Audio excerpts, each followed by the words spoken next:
Bom, doutores, boa tarde. Hoje, então, nós já fechamos o nosso conteúdo, nós já fechamos o nosso cronograma de aulas correspondente à patologia médica.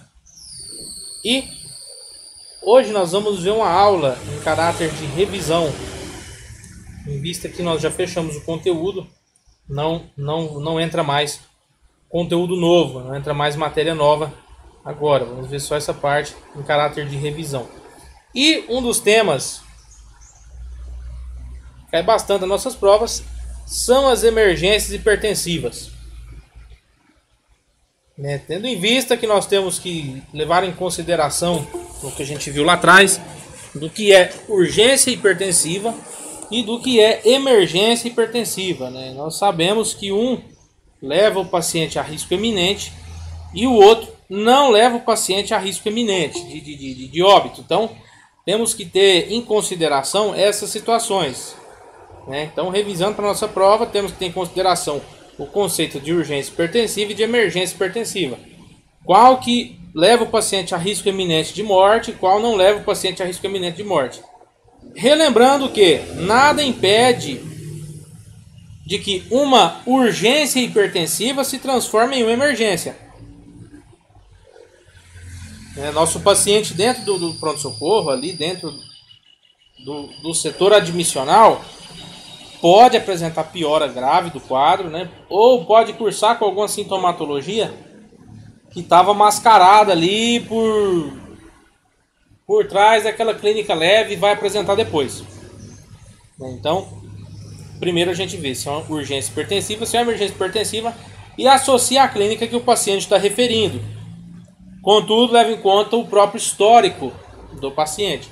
Se o paciente já é hipertenso, o paciente já é um paciente que teve algum episódio de infarto, teve alguma cardiopatia aí já referida, já diagnosticada no passado. Se o paciente é diabético, se o paciente é nefropata.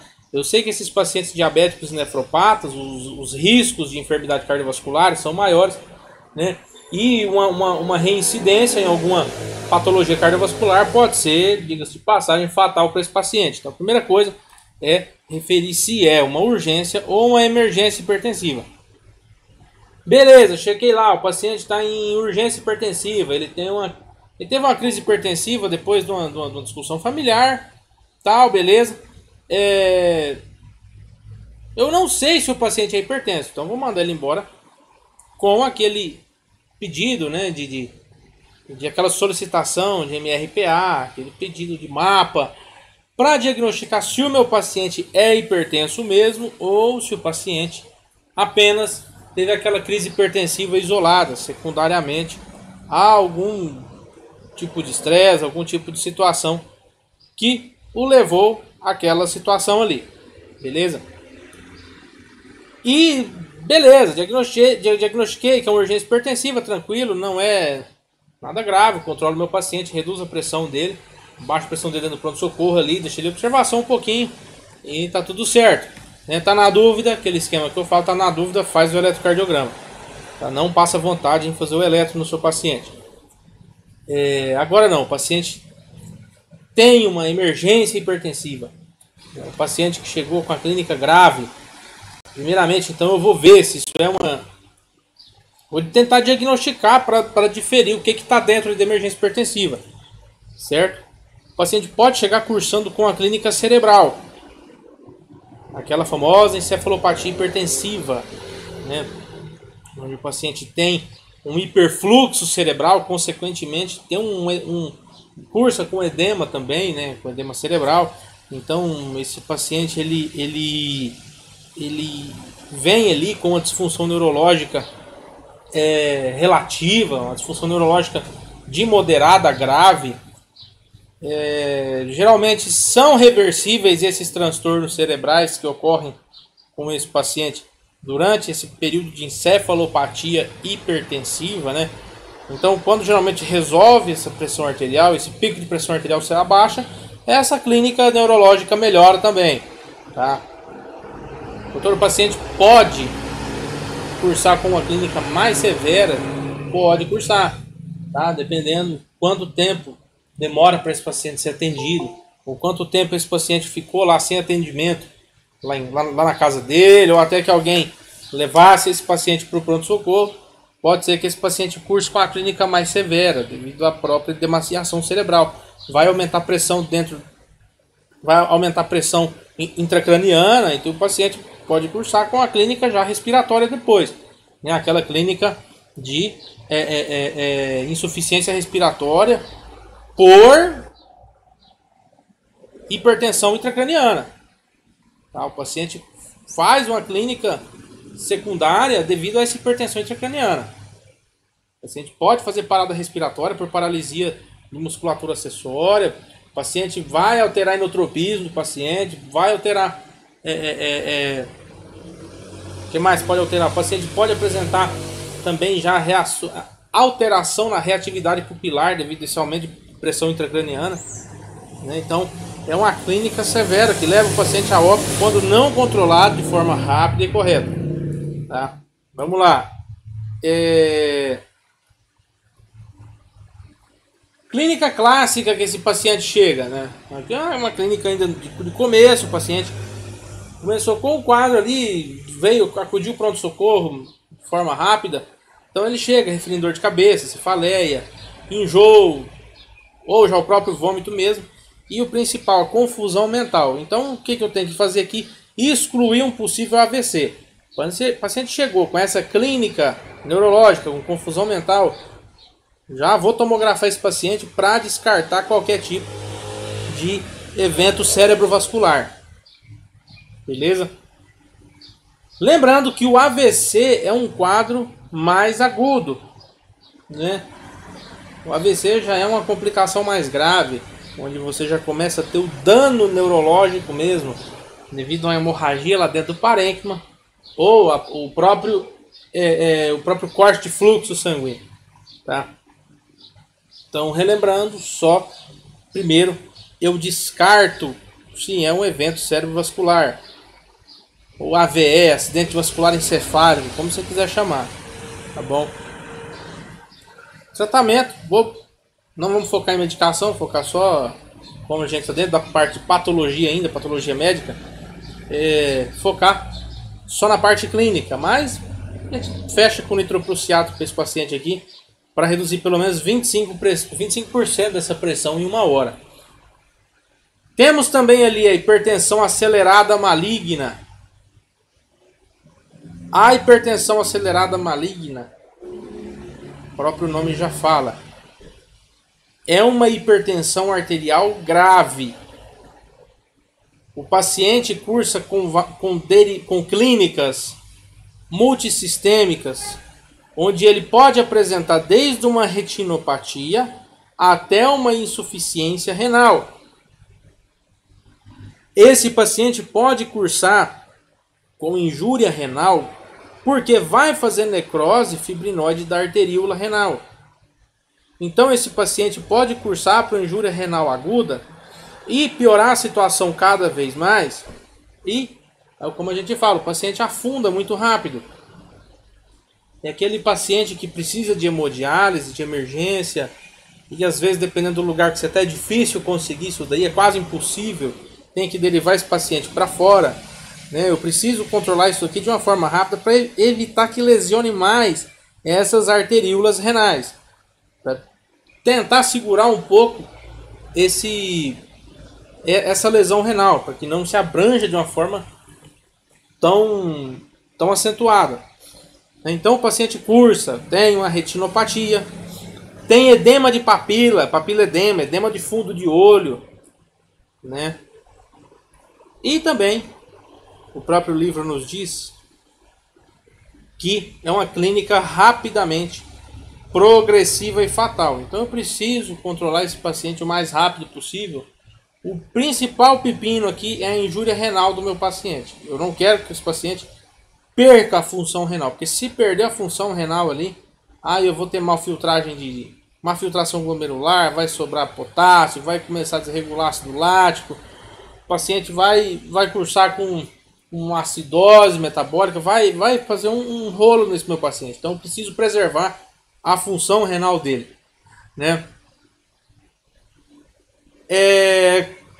Quando você ouve hipertensão maligna acelerada, tenha em vista que quando não reconhecida e tratada, a mortalidade é alta para esse paciente. Então é aquele paciente que começa com aquele quadro hipertensivo e vai deixando. O paciente apresenta hipertensão e não toma medicação. É igual a gente falou aquele dia. O paciente toma a medicação quando tem dor de cabeça. Ah, eu tomo meu Enalapril, eu tomo meu Losartan aqui, eu tomo meu Atenolol só quando a cabeça dói. Minha pressão não está alta todo dia. E aí o que acontece? O paciente às vezes está com a pressão alta e o paciente está assintomático. Enfim, quantos a gente não afere a pressão está lá 16 por alguma coisa, 17, e o paciente não está sentindo nada. Às vezes está com uma tonturinha de leve. Essa mortalidade ela é aproximadamente de 80% no decorrer de 2 anos. Principalmente em decorrência de insuficiência cardíaca e insuficiência renal terminal. Então, eu sei que o meu paciente cursa com patologias adicionais a essa hipertensão também e não é tratado. Mesma coisa, no PS eu preciso abaixar a pressão desse meu paciente, eu preciso reduzir pelo menos 25% em 1 hora para evitar essas lesões maiores lá no rim. Doutor, e depois? Depois que você estabilizou seu paciente, você vai fazer um bom diagnóstico de hipertensão com o MRPA e com o mapa. Na dúvida, manda o paciente para o cardiologista. O cardiologista ainda vai passar um holter para ele, né? Aquele que faz a monitorização de eixo elétrico em casa. O paciente vai com os eletrodos para casa, fica 24 horas com o aparelho e volta para retirar. Para eu fechar um tratamento correto para esse meu paciente, porque muitas vezes o problema não é só no coração em si. O problema tem alguma válvula pipocada ali, tem mais algum outro problema, alguma estenose de alguma coisa, algum prolapso. Enfim, eu tenho que procurar o que está acontecendo com esse meu paciente aí. Tá? Então, mais ali de cara, eu preciso baixar pelo menos 25%.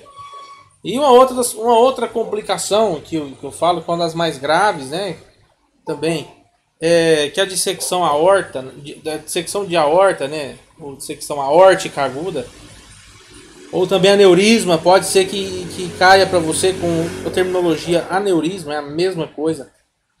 Aneurisma e é o vaso dissecado, é o vaso com a túnica rompida, mesmo esquema também. E relembrando, né, que nós temos a artéria aórtica dividida aqui anatomicamente por 3, onde nós temos a porção ascendente, o arco, né, em si, e a porção descendente. Aí descendente eu tenho a porção tanto torácica e abdominal, né? Lembrando lá que no arco nós temos 3 saídas, né? Nós temos a saída que vai para o tronco braquiocefálico, a que vai lá para as carótidas, né? Lá para a carótida pulmão esquerda, e a que vai lá para a subclave esquerda.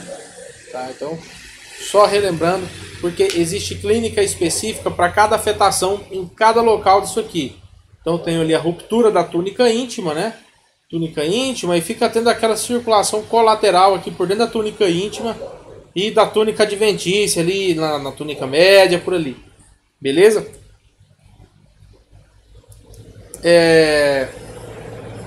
Essa situação nós chamamos de uma enfermidade, de um processo dinâmico, né? É um processo que tende a se estender ao longo do trajeto do vaso. Então, dissecou lá em cima, se não tratar, se não reduzir essa pressão arterial de forma significativa, esse vaso vai continuar se dissecando, vai continuar se decompondo ali no seu segmento para baixo, beleza? Então, bem característico de um processo dinâmico, né? E essa dissecção de aorta acaba que é um processo dinâmico devido a ter essa dissecção ao longo do trajeto. Variáveis, né? Pressão arterial e frequência cardíaca, quanto maiores, pior é o quadro, pior o prognóstico. Então aquele paciente que chega com aquela clínica clássica de dor torácica, doutor, começou de uma vez aquelas pontadas brutas dentro do peito, aquela dor torácica intensa e súbita, que tende a percorrer, eu falo, doutor, uma dor parece que vai do tórax assim, ó, e ela desce, é uma dor que desce do tórax, é meio transfixante, você já sabe, já presume que seja um problema ali na aorta do paciente, né? Então você vai fechar o diagnóstico ali agora pela localização. Então o paciente que cursa ali com aquela clínica clássica de infarto, né, com insuficiência aórtica, eu sei que foi afetação da aorta ascendente, então vai prejudicar diretamente os vasos coronários. Agora foi lá no arco, beleza, eu sei que vai prejudicar ali os vasos do pescoço, então vai pegar subclávia, vai pegar carótida. Se a afetação foi no arco, principalmente ali parte da subclávia, algo muito comum, diferença de pressão arterial nos membros superiores. Aí que está o maior erro, a gente afere a pressão do paciente num braço só. Nesse paciente chegou com dor torácica de início súbito, essa dor que descende o transcurso da aorta, você afere em ambos os membros superiores, tá? Não come bola aqui nesse paciente. Já carótida, o paciente vai cursar com a clínica neurológica, porque o paciente vai cursar com síncope, vai desmaiar. O paciente pode chegar com hemiparesia facial, né, com face assimétrica, desvio de comissura. Ele vai ter aquela clínica clássica do AVC isquêmico, né? Agora, se foi na porção descendente da aorta, independente se for na porção abdominal ou lá na porção torácica ainda, aí o paciente vai cursar com falência em alguns órgãos, né, como isquemia no mesentério, e os próprios rins vão ser afetados também. Classificação, né? A gente cita aqui o mais importante, a classificação de Stanford, que é que se usa no Brasil. A classificação de Stanford, a gente usa A e B, letra A, pega a artéria ascendente, letra B descendente. O ascendente aqui nesse caso pega até o arco, tá? Descendente, só mesmo descendente torácica e descendente abdominal. E temos a classificação de Beck também, a classificação de Beck lá fora usa bastante. Então você tem de Beck 1, uma afetação por completo, né? De Beck 2 só no ascendente, de Beck 3 somente descendente. Beleza? Como é que eu trato esse paciente? Primeira coisa, eu preciso saber onde que foi o problema. Eu preciso definir se é mesmo AVC, definir se é mesmo infarto. Preciso definir se é mesmo alguma afetação no rim, porque dependendo do problema tá lá na aorta e eu estou tratando um espasmo coronariano. O problema está lá na aorta mesmo. Primeira coisa, controlar a frequência cardíaca e a PA do meu paciente. Lembra, quanto maior a frequência cardíaca e maior a PA, pior o prognóstico para essa situação. E qual seria a frequência cardíaca alvo para esse paciente? De 60 batimentos para baixo. Tá? Para não forçar mesmo essa área dissecada. E uma pressão arterial sistêmica estourando ali de 120 milímetros de mercúrio, né? Isso eu preciso abaixar rápido, preciso controlar isso para o paciente pelo menos em 20 minutos. É um processo dinâmico, não dá para esperar igual na hipertensão maligna, acelerada maligna. Não dá para esperar igual lá na encefalopatia hipertensiva. É algo rápido. Então eu passo o nitroprusiato para baixar a pressão do meu paciente e passo o beta-bloqueador também para segurar ali a frequência cardíaca, né? Como que eu confirmo que eu fecho esse diagnóstico? Ou pode ser pela angiotomografia ou pela ecografia, né, ultrassonografia transesofágica. Se tem disponível ali no PS ou se tem disponível no hospital. E tem um médico lá para fazer, já faz na hora, já descarta, você já segue com esse paciente no tratamento correto. E aí se for um Stanford A, Stanford A precisa operar. Stanford A é aquela situação onde você tem uma afetação de aorta ascendente, né? Então, se houve afetação de aorta ascendente, eu preciso operar de acordo com a classificação de Stanford. Se for um Stanford B, porção descendente, Eu vou avaliar somente, vou operar somente casos complicados. Casos em que está tendo afetação mesmo, onde já o rim está sofrendo, já tá, o mesentério já está sofrendo, o paciente já está cursando com outra clínica adicional, né?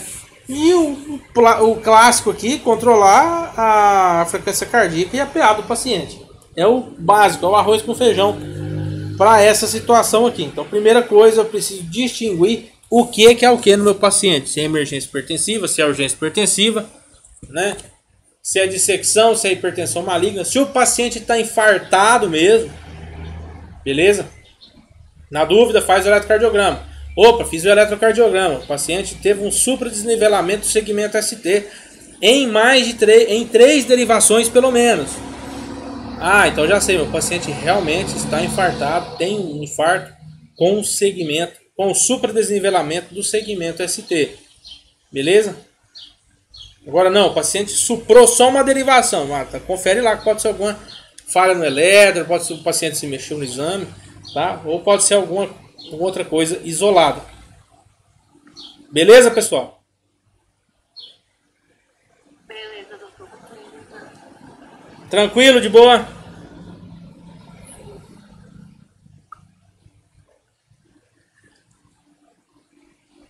Pessoal, nós conseguimos zerar nosso cronograma, tá? Então, na próxima aula ainda a gente vai revisar outro tema, tá? Não tem assistência para hoje, já foram passadas as notas de assistência, as notas de trabalho, tudo completo. Beleza? Beleza, doutor.